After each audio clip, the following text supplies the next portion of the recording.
இப்போ நானே மோதிரத்தில் சின்னத்தில் நின்று ஜெயித்தேன். மோதிர சின்னத்தில் நின்று எம்பிக்கு நின்று கூட்டணியில் தான் ஜெயித்தேன். அப்கோர்ஸ் மோதிரத்துக்கு உங்களுக்கு ஒரு தொடர்பு இருக்கு. என் சின்னத்தை தான் நிற்கிறாங்கன்னு அர்த்தவங்க.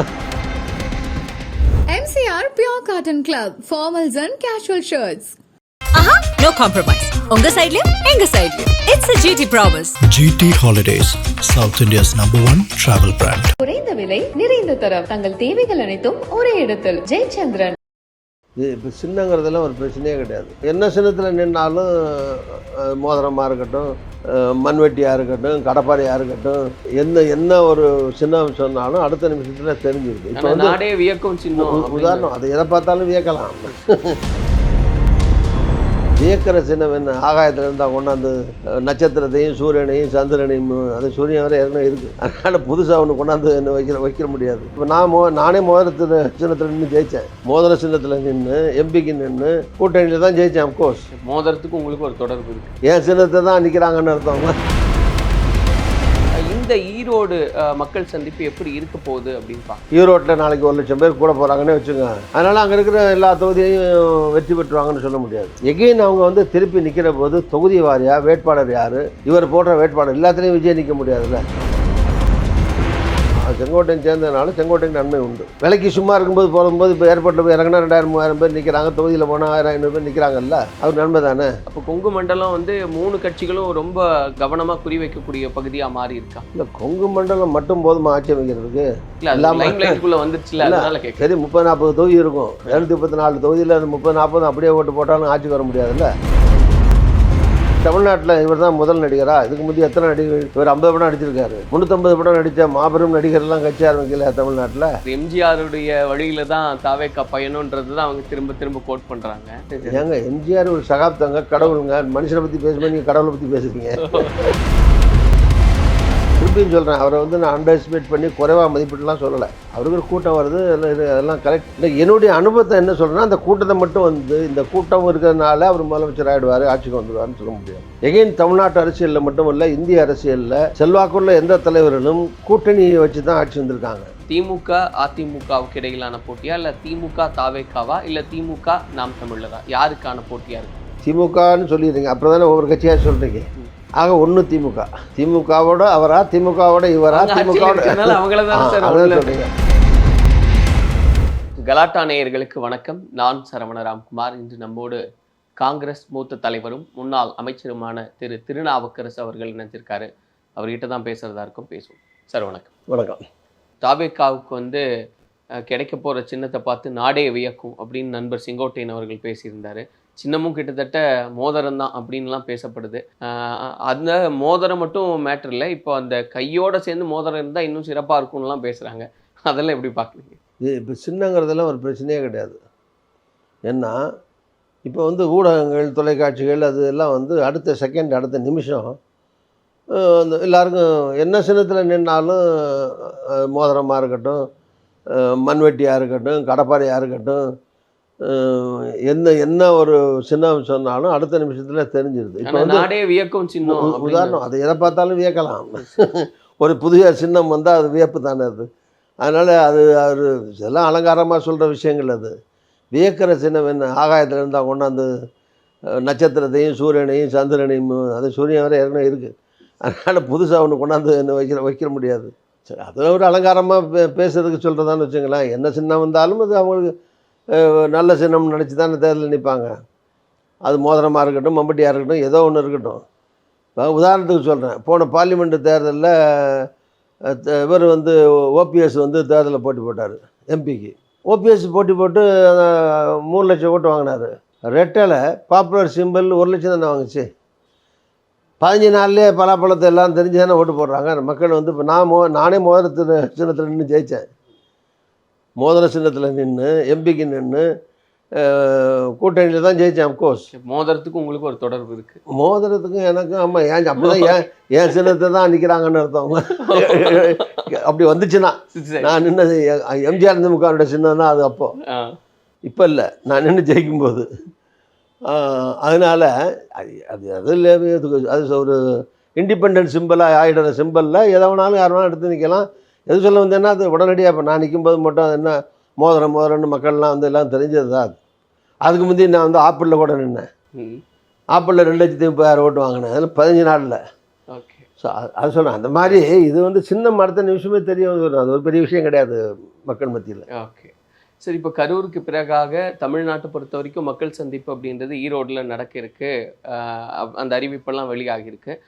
நீங்கள் ஆரம்பத்திலேயே சொன்னப்போ கூட்டம் எல்லாருக்கும் தான் வருது நடிகன் அப்படின்னா, ஆனால் அதிகப்படியான பெண்கள் வர்றாங்க. அந்த அந்த தாய்மார்களுடைய வாக்கையெல்லாம் அவர் கன்சாலிடேட் பண்ணுவார் அப்படின்னு ஒரு விஷயங்கள்லாம் பேசப்படுது. இந்த ஈரோடு மக்கள் சந்திப்பு எப்படி இருக்க போகுது அப்படின்னு பார்க்குறீங்க? அதாவது கூட்டம் என்பது ஒரு மாய தோற்றம். அல்லது கூட்டங்கிறது ஒரு இடத்துல வச்சுங்க, நீங்கள் ஒரு 1,00,000 பேரையா கூட்டட்டும், 50,000 பேரையா கூட்டட்டும், அந்த மாவட்டம் முழுதும் 6 தொகுதி இருக்கும், 5 தொகுதி இருக்கும். 6 சட்டமன்ற தொகுதியில் 2.5 லட்சம் வாக்காளர்கள் விதமாக பார்த்தீங்கன்னா 15 லட்சம் வாக்காளர்கள் இருப்பாங்க. மக்கள்னு பார்த்தீங்கன்னா 30 லட்சம் 40 லட்சம் மக்கள் இருப்பாங்க அந்த மாவட்டத்தில். ஒரு இடத்துல கூட்டம் 40,000 பேரோ 50,000 பேரோ கூட்டதாக வச்சுக்குவோம். அதுக்கு மேலெல்லாம் லட்சங்கிறதெல்லாம் நிற்கிறதுக்கே இடம் இல்லை. தமிழ்நாட்டில் பீச்சில் தான் நிற்கலாம். 1 லட்சம் பேர் 2 லட்சம் பேர் ஒரு தெருவில் நின்னா கூட கடைசியில் 1 லட்சம் பேர் நிற்கிற அளவுக்கு வீதியில் நிற்கவும் முடியாது. சொல்கிறது நீங்கள் 10-20,000க்கு மேலே போச்சுன்னா எல்லாருமே லட்சக்கணக்கில் சொல்லுவாங்க.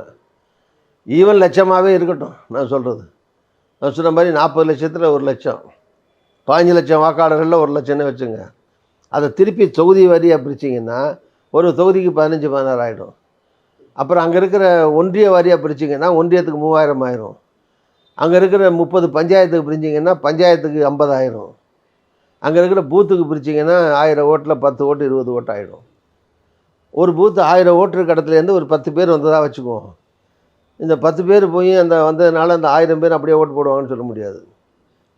அந்த மாவட்டம் முழுதுலேருந்து வர்றாங்க, பிற மாவட்டங்கள்லேருந்து கூட வர்றாங்க. ஆனால் கூட்டங்கிறது அதுக்காக அரசியலில் வந்து கூட்டங்கிறது ஒரு சக்தியை தான் காட்டுறதுக்கான சரியான கணக்குன்றது நீங்க சொல்றது தான் லாஜிக்கு. கீழே ஆண்ட கட்சிகள்லாம் வந்து கூட்டம் போடும்போது ஆட்கள் சேர்க்கறதுக்கே சிரமப்படுறாங்கன்னு சொல்லும்போது இந்த கட்சி இவ்வளவு பேர் வராதீங்க, நீங்க வராதீங்க, QR கோடு வைங்க, ஃபில்டர் பண்ணுவோம், நாங்கள் வந்து கட்டுப்படுத்தி தான் விடுவோம்னு ஒரு கட்சி சொல்கிறாங்கன்னா ரெண்டுக்கும் பெரிய வித்தியாசம் இருக்கு இல்லையா? அதாங்க வர்றாங்க. நான் இல்லைன்னு சொல்லி கூட்டம் வந்து அவருக்கு வந்து விஜய்க்கு வந்து கூட்டம் வர்றாங்க, பார்க்க வர்றாங்க. அது வந்து நீங்கள் அப்படியே மந்திரத்தில் வந்து நிற்கிறதில்ல. அதுக்கும் ஒரு பேசிக் இருக்கும். இல்லை அவங்களும் அமைப்புகள் இருக்காங்க இல்லையா? அங்கே இருந்து வண்டியோ வாகனமோ வச்சு அவங்க இங்கேருந்து தலைமையிலேருந்து செலவு பண்ணாமல் இருக்கலாம். ஆனால் லோக்கலில் ஒரு ஒன்றியத்துலேருந்து வர்றாங்கன்னா 4 பேர் பிடிச்சிக்கிட்டு வண்டி பிடிச்சி தான் கூட்டியாராங்க. இல்லை அங்கே இருக்கிற மாவட்ட தலைவர் இப்போ வண்டி எடுத்து கொடுத்து ஏற்பாடு பண்ணி தான் கூட்டியாருவார். அதனால் இது என்ன ஜீபம்பான்னு சொன்ன உடனே அப்படியே 1 லட்சம் பேர் நிற்கிறது இந்த ஓட்டத்தில் அங்கங்கே ஆர்கனைஸ் பண்ணி தான் வரணும் எல்லாருக்குமே. பட் அவருக்கு எளிதில் வர்றாங்க. அது ஒன்றும் அதுக்காக நான் ஒரு அண்டர் எஸ்டிமேட் பண்ணல, குறைச்சி மதிப்பிடலை. ஆனால் நான் சொன்ன மாதிரி அந்த கூட்டம் மொத்த கூட்டம் அதை பிரித்து பகுத்து போனால் கிராம வாரியாக போனீங்கன்னா என்னங்கிறது நான் சொன்னது. அதனால் இந்த கூட்டங்களை மட்டும் வச்சுக்கிட்டு அதனால் அங்கே வந்து 1 லட்சம் பேர் கரூரில் கூடினாங்க, அல்லது ஈரோட்டில் நாளைக்கு 1 லட்சம் பேர் கூட போகிறாங்கன்னே வச்சுங்க. அதனால் அங்கே இருக்கிற எல்லா தொகுதியையும் வெற்றி பெற்றுவாங்கன்னு சொல்ல முடியாது. எகெயின் அவங்க வந்து திருப்பி நிற்கிற போது தொகுதி வாரியாக வேட்பாளர் யார், இவர் போடுற வேட்பாளர் எல்லாத்துலேயும் விஜய் நிற்க முடியாதுல்ல. ஸோ இவர் போடுற வேட்பாளர் யார், அவர் யாரை எதுக்கணுங்க. திமுகவில் யார் நிற்கிறா, அதிமுகவில் யார் நிற்கிறா, கூட்டணியில் யார் நிற்கிறா, அவங்க சிட்டிங் எம்எல்ஏ ஒருத்தர் இருப்பார், செல்வாக்கான ஒருத்தர் ஏற்கனவே அங்கே இருப்பார், இல்லை கம்யூனிட்டி இந்த கம்யூனிட்டியை போடுறாங்க, இவர் இதில் போடுறாரு. இது மாதிரி தேர்தல்னு இப்போ வந்து ஓட்டு போடுற விஷயம் வரும்போது 100 விஷயம் வந்துடும். இந்த கூட்டத்தை மட்டும் வச்சுக்கிட்டு ஆட்சி வந்துடும் சொல்ல முடியாது. யாருக்கு கூட்டம் வராமல் இருந்தது? பக்கத்தில் வந்து ஆந்திராவில் சிரஞ்சீவி கட்சி ஆரம்பித்தார், கூட்டம் வரலையா அவருக்கு? இங்கே அதே மாதிரி தமிழ்நாட்டில் இவர் தான் முதல் நடிகரா? இதுக்கு முந்தைய எத்தனை நடிகர்? இவர் 50 படம் நடிச்சிருக்காரு.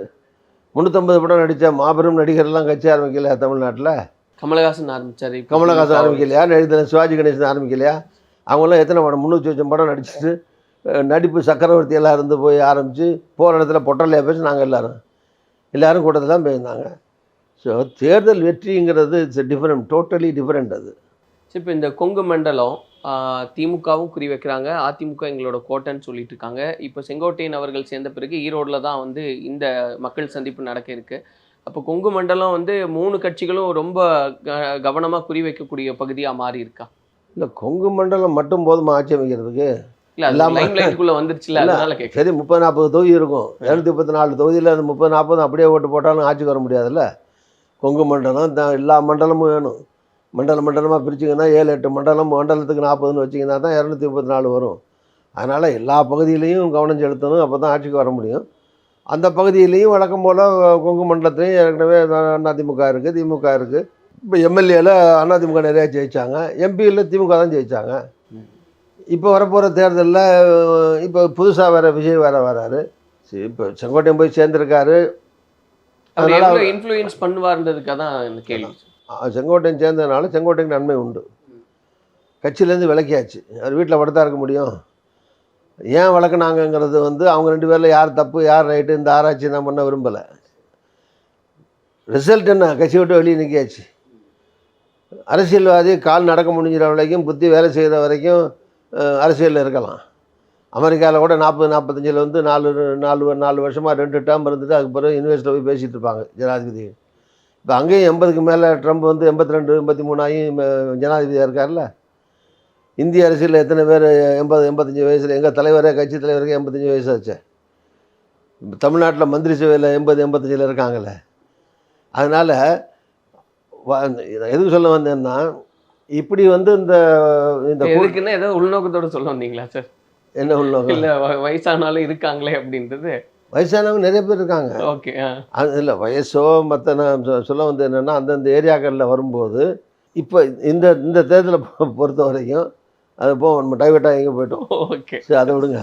ஈரோட பற்றியே வந்துடும். ஈரோடுக்கு வந்து வருவோம். எது சொல்ல வந்தால் ஒரு ஆள் இப்போ செங்கோட்டையில் வரும்போது வந்து அதை இன்ஃப்ளூயன்ஸ் பண்ணுவார். ஆமாம், இன்ஃப்ளூயன்ஸுங்கிறது அவர் வந்து செங்கோட்டையன் வயது அல்லது தனிமையில் இருந்ததுக்கு பதிலாக ஒரு கூட்டத்தில் இருக்கிற கட்சியில் போயிருக்காருங்கிறது அவருக்கு நன்மை. விலைக்கு சும்மா இருக்கும்போது போகும்போது இப்போ ஏர்போர்ட்டில் போய் இறங்கினா 2000-3000 பேர் நிற்கிறாங்க, தொகுதியில் போனால் 1000-500 பேர் நிற்கிறாங்கல்ல, அவர் நன்மை தானே. அவரால் கட்சிக்கு என்ன நன்மை? ஏற்கனவே அனுபவம் உள்ளவர், ஒரு இடத்துல பிரச்சனைனா போய் தீர்வு காட்டினா போய் பண்ணுவார், கூட்டணி பேசுனா பேசுவார், மீட்டிங் ஏற்பாடு பண்ணால் ஏற்பாடு பண்ணுவார். இதெல்லாம் அவரால் வெற்றி கழகத்துக்கு, தமிழ்நாடு வெற்றி கழகத்துக்கு கிடைக்கிற, விஜய் கிடைக்கிற நன்மை. இப்படி 2 பேருக்கும் மீச்சுவல நன்மை இருக்குது. ஆனால் யாருமே கட்சியில் ஒரு கட்சியில் இன்னொரு கட்சி சேரும்போது அங்கே இருக்கிற மக்களை அப்படியே அழிட்டு போக முடியாது. எந்த கட்சியில் சேர்ந்த யார் எல்லாத்தையும் அழிட்டு போயிருக்காங்க? திமுகலேருந்து அதிமுக போனவங்களாக இருக்கட்டும், அதிமுகலேருந்து திமுக போனவங்களாக இருக்கட்டும், அவர் கூட இருக்க ஒரு 10 பேரை கூட்டி போகலாம், இல்லை சொந்தக்காரன் ஒரு 1000-2000 பேரை கூட்டி போகலாம். திமுகலேருந்து எம்ஜிஆர் விலைக்கு வந்து அதிமுக ஆரம்பிச்சப்போ ஜெயிக்கவே செஞ்சாங்க. ஏங்க எம்ஜிஆர் ஒரு சகாப்தங்க, கடவுளுங்க. மனுஷனை பற்றி பேசும்போது நீங்கள் கடவுளை பற்றி பேசுகிறீங்க. எம்ஜிஆர் ஒரு மாபெரும் சக்தி, மகான், எனக்கு கடவுள், அதை விடுங்க. எம்ஜிஆர் வந்து கம்பேரிசனே கிடையாது. சாதாரண மனுஷங்களோட எம்ஜிஆர் கம்பேர் பண்ணக்கூடாது. அந்த கேள்வி கேட்டேன் சார். எம்ஜிஆருடைய வழியில தான் தாவேக்கா பயணம்ன்றது தான் அவங்க திரும்ப திரும்ப கோட் பண்ணுறாங்க. ஆமாங்க, ஏன் கட்சி வந்து சினிமாவிலேருந்து ஆரம்பித்தது வந்து எம்ஜிஆர் மட்டுமா ஆரம்பித்தார்? எத்தனை நடிகர்கள் சினிமாவிலேருந்து வந்து கட்சி ஆரம்பிச்சிருக்காங்க? எல்லாருமா வெற்றி பெற்றிருக்காங்க? கிடையாது. எல்லாருமா தோத்துருக்காங்க? அதுவும் கிடையாது. ஜெயிச்சும் இருக்காங்க. இப்போ இந்த கம்பேரிசன் எப்படி பார்க்குறீங்க சார்? விஜய் அவர்கள் எம்ஜிஆர் அப்படின்ற ஒரு அந்த ஒப்பீடே எப்படி இருக்கு? ஒப்பிடலாங்க, அவங்களுக்கு யாரை வேணாலும் யாரோட ஒப்பிட்டுக்கலாம், அதில் ஒன்றும் பிரச்சனை இல்லை. சொல்கிறதுல என்ன இருக்குது?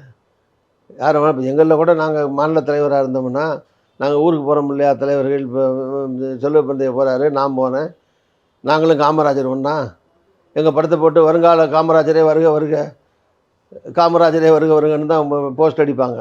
இப்போ நான் காமராஜர் ஆகிடுவேன்னா செல்வப்பந்தைய காமராஜர் ஆகிடுவாரா? நீங்கள் தானே சார் சொல்லணும். ஆக மாட்டோம். அதனால் போஸ்டரில் அவங்க அடிப்பாங்க, காமராஜர் நடமாடும் காமராஜரே வருக வருகன்னு தான் அடிக்கிறாங்க எங்களுக்கு கூட. அது மாதிரி அந்த கட்சியிலையும் நடமாடும் எம்ஜிஆரே வருக வருகன்னு அடிச்சுக்கலாம். ஆனால் ஒரு எம்ஜிஆர் தான், ஒரு கலைஞர் தான், ஒரு ஜெயலலிதா தான், ஒரு காமராஜர் தானே தவிர அது மாதிரி இன்னொருத்தர் இருக்க முடியாது. ஒப்பிட்டுக்கிறது, சொல்லிக்கிறது, ஆசையாக சொல்லிக்கிறது, பிரியமாக சொல்லிக்கிறது, என்ன காக்கைக்கும் தங்குஞ்சு பொங்குஞ்சுன்னு எல்லோரும் அவங்கவுங்க கொஞ்சிக்குவாங்க, சொல்லிக்குவாங்க. அது ஒன்றும் தப்புன்னு சொல்லலைண்ணா. பட் அந்த மாதிரிலாம் யாரையும் யாரோட கம்பேர் பண்ண முடியாது. அதனால் விஜய் வந்து அவருக்கு ஒரு நான் திருப்பியும் சொல்கிறேன், அவரை வந்து நான் அண்டர் எஸ்டிமேட் பண்ணி குறைவாக மதிப்பிட்டுலாம் சொல்லலை. அவருக்கு ஒரு கூட்டம் வருது, அதெல்லாம் கரெக்ட். இல்லை, என்னுடைய அனுபவத்தை என்ன சொல்கிறேன்னா, அந்த கூட்டத்தை மட்டும் வந்து இந்த கூட்டம் இருக்கிறதுனால அவர் முதலமைச்சர் ஆகிடுவார், ஆட்சிக்கு வந்துடுவார்னு சொல்ல முடியாது. எகைன் தமிழ்நாட்டு அரசியலில் மட்டும் இல்லை, இந்திய அரசியலில் செல்வாக்குள்ள எந்த தலைவர்களும் கூட்டணியை வச்சு தான் ஆட்சி வந்திருக்காங்க. வாஜ்பாய் கூட்டணி ஆட்சி தான் இருந்தார், இப்போ இருக்கிற மோடி கூட்டணி ஆட்சி தான் இருக்கார். இவங்களாம் செல்வாக்குள்ள தலைவர்கள் தான். இப்போ மோடிக்கு ஓட்டு போடுறவங்க 543 போடலையே. எம்ஜிஆர் மாபெரும் செல்வாக்குள்ள தலைவர் 77 நிற்கிறாரு. அவருக்கே 234லையும் போடலையே, 126 தானே வந்தார். அப்போ 116 எம்ஜிஆர் தெரியாத மக்களுக்கு? ஏன் புதுக்கோட்டை டிஸ்ட்ரிக்டில் அப்போ 5 தொகுதி, 5ல் நான் மட்டும்தான் 10,000 ஓட்டில் ஜெயித்தேன் 77. பாக்கி 4 தொகுதி தோற்று போச்சு. அதில் நிறையா தலைவர் எம்ஜிஆர் டூர் வந்தது. அப்போ நான் ஜெயிச்சு வந்து எம்ஜிஆர் பார்க்கும்போது தலைவர் என்ன கேட்டார், நீ எப்படி ஜெயிச்சேன்னு கேட்டார். நான் சொன்னேன், உங்கள் பேரை சொல்லி தான் ஜெயித்தேன் அப்படின்னு. நான் வந்த தொகுதியே ஜெயிக்கலையா, எல்லோரும் என் பேர் தான் சொன்னாங்க, ஏதாவது காரணம் இருக்கணும்லன்னு சொன்னார். அவன் நான் சில காரணங்கள் சொன்னேன்னு வச்சுங்களேன். அது மாதிரி அவரை சொல்லி 234 வரலையே இல்லையா? இப்போ காங்கிரஸே வந்து மன்மோகன் சிங்கோ இல்லை அதுக்கு முந்தைய நரசிம்மராவோ யார் காலத்துலேயும் அந்த மாதிரி 234, ஈவன் இந்திரா காந்தி காலத்தில், ராஜீவ் காலத்தில் கூட 500 எல்லா தொகுதியிலையும் வெற்றின்னு வர்றது இல்லையே, எங்கேயாவது தோற்று போகுதில்ல, வேட்பாளர்னாலையும் தோற்று போகுதில்ல. அப்போ இந்த வேட்பாளர்கள் அது இது நான் சொன்ன மாதிரி 100 காரணங்கள் இருக்குது. அப்படி இருக்கிற போது நீங்கள் எகைன் நீங்கள் வந்து ஒரு செங்கோட்டையன் சொன்னீங்க, செங்கோட்டையன் போனதுனால கொஞ்சம் பேர் வரலாம். நான் சொன்ன மாதிரி சில நன்மைகள் அவருக்கும் உண்டு, கட்சிக்கும் உண்டு. ஆனால் அந்த ஈரோட்டில் இருக்கிற மக்களை பூரா அள்ளிட்டு போய் அவர் இல்லைங்க, யார் போனாலும் அதான் சொன்னேன். மொத்தமாக திமுகலேருந்து அதிமுக போயிருக்காங்க, அதிமுக திமுக போயிருக்காங்க, காங்கிரஸ்லேருந்து பிஜேபி போயிருக்கலாம், பிஜேபியிலேருந்து காங்கிரஸ் வந்துருக்கலாம். யாரும் அந்த மாவட்டத்தில் மக்களை பூரா அள்ளிட்டு போக முடியாது. ஒரு 5000-10,000 பேர் இடத்துல மாற்றம் பண்ண முடிஞ்சுன்னா ஒரு ரொம்ப செல்வாக்கு இருந்தால் 1-2 தொகுதியில் ஏதாவது பண்ண முடிஞ்சா பெருசே தவிர, அதுக்கு பிறகு தலைமை, கட்சி, அப்புறம் கூட்டணி, இதுதான் வெற்றிகளை வந்து நிர்ணயிக்கும். ஸோ கடைசியாக ஒரே கேள்வி சார், இதோட நிறைவு செய்யலாம். இப்போ வரக்கூடிய 26 தேர்தல் அப்படின்றது திமுக அதிமுகவுக்கு இடையிலான போட்டியா, இல்லை திமுக தாவேக்காவா, இல்லை திமுக நாம் தமிழரா, யாருக்கான போட்டியாக இருக்கு? திமுகன்னு சொல்லிடுறீங்க, அப்புறம் தானே ஒவ்வொரு கட்சியாக சொல்கிறீங்க. ஆக ஒன்று திமுக, திமுகவோட அவரா, திமுகவோட இவரா, திமுகவோட அதான் சொல்கிறீங்க. ஆட்சின்னு மட்டும் இல்லை, திமுக காங்கிரஸ் இருக்கிற கூட்டணி பலமான கூட்டணியும் கூட, வெற்றி பெற்றிருக்கிற கூட்டணியும் கூட. அதனால தான் திமுகவோட யார் எதிர்த்து நிற்கிற யாரும் எங்களுக்கும் அவருக்கும் போட்டி. திமுக கூட்டணிக்கும், திமுகனா திமுக காங்கிரஸ் எங்கள் கூட்டணி, திமுக காங்கிரஸ் கூட்டணிக்கு. அது வந்து அவரை விஜயை கேட்டிங்கன்னா அது எனக்கும் திமுக காங்கிரஸ் கூட்டணிக்கு தான் போட்டின்னு அவர் சொல்லுவார். சீமானை கேட்டிங்கன்னா எனக்கும் ஸ்டாலினுக்கு தான் போட்டின்னு அவர் சொல்லுவார். எடப்பாடியை கேட்டிங்கன்னா எனக்கும் அவருக்கு போட்டின்னு தான் சொல்லுவார். இன்னும் இதை விட யாராவது தனியாக கட்சி ஆரம்பித்து நிற்கிறவரை கேட்டிங்கன்னா கூட எனக்கும் ஸ்டாலின் தான் போட்டிப்பாங்க. ஆனால் உங்கள் பார்வையில் யார் கூட தான் உண்மையாக போட்டி? எங்களுக்கு வந்து இது எல்லாம் போட்டியே இல்லைன்னா நாங்கள் தான் களத்தில் வெற்றி கூட்டணி.